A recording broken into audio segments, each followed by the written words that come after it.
tubercle of the femur. All adductor muscles except the pectineus and part of the adductor magnus are supplied by the obturator nerve. The pectineus is supplied by the femoral nerve, L2 through L4, and the spring part of the adductor magnus is supplied by the tibial part of the sciatic nerve, L4. Right.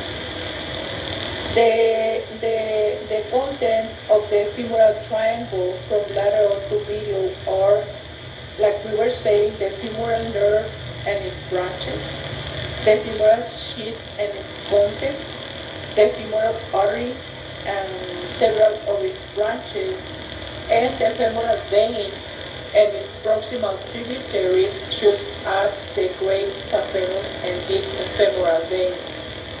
The femoral triangle is bisected by the femoral artery and vein, which leave and enters the adductor canal and its apex. The adductor canal is the space in the middle third of the thigh between the vastus medialis and adductor muscle, which is converted into a canal by the overlying sartorius muscle. The femoral nerve L2 through L4, the largest branch of the lumbar plexus, forms in the abdomen within the psoas major and descends posterolaterally through the pelvis to the midpoint of the inguinal ligament. It then passes deep to this ligament and enters the femoral triangle lateral to the femoral vessel. After entering the triangle, the femoral nerve divides into several branches to the anterior thigh muscle. It also sends articular branches to the hip and knee joints and provides several cutaneous branches to the anteromedial side of the thigh. The terminal cutaneous branch of the femoral nerve, the saphenous nerve, descends throughout the femoral triangle, lateral to the femoral sheath containing the femoral vessel.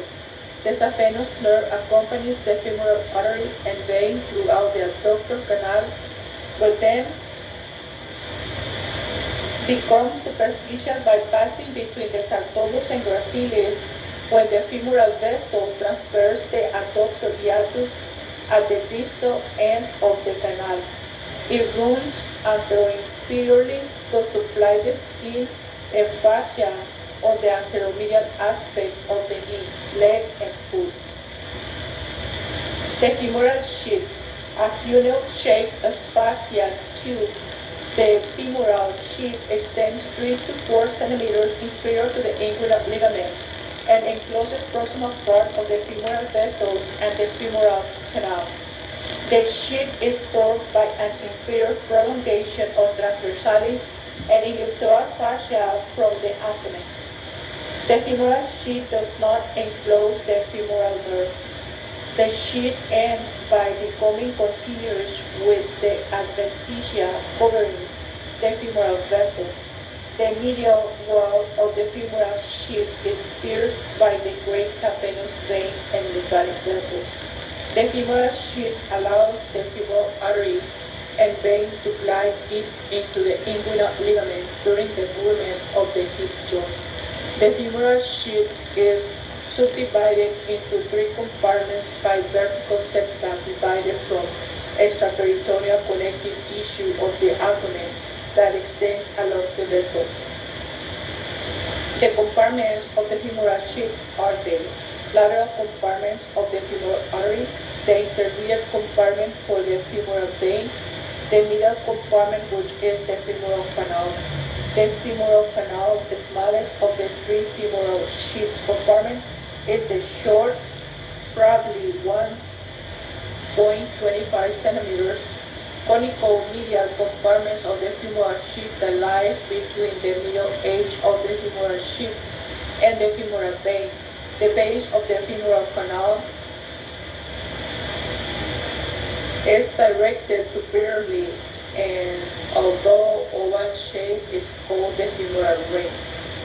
The femoral canal extends distal to the level of the proximal edge of the saphenous opening and allows the femoral vein to expand when venous return from the lower limb is increased, and contains loose connective tissue fat, a few lymphatic vessels, and sometimes a deep inguinal lymph node.